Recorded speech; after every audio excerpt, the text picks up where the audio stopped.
السلام علیکم، جذبہ نیوز کے ساتھ میں ہوں سارا رائے۔ سب سے پہلے ایک نظر ہیڈ لائنز پر۔ اطالوی شہریوں کی جانب سے اٹالین پارلیمنٹ کو نئے امیگریشن قانون کا مطالبہ پیش کر دیا گیا۔ اس مطالبے کے اہم نکات یہ ہیں: اٹلی میں امیگریشن کا موجودہ سخت ترین قانون تبدیل کیا جائے، غیر قانونی طور پر مقیم ایسے تمام تارکین وطن شہریوں کو 1 سال کا ورک پرمٹ دیا جائے جس کے پاس کام کا کانٹریکٹ ہو یا جن کے فیملی رشتہ دار اٹلی میں مقیم ہوں۔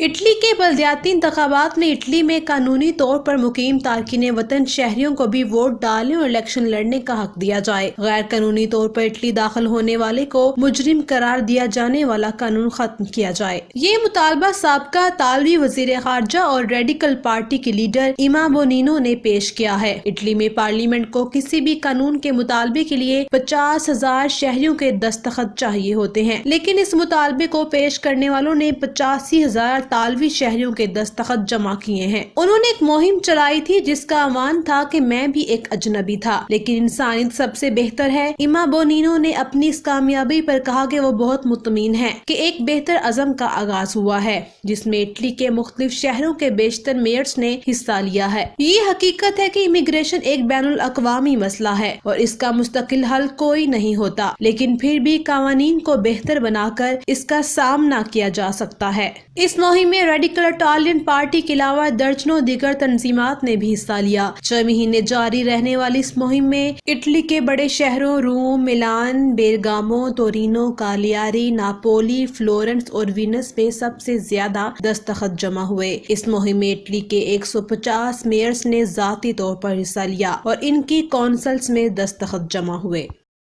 یہ تھی ہیڈ لائنز۔ مزید خبروں کے لیے وزٹ کیجیے ہماری ویب سائٹ جذبہ.com۔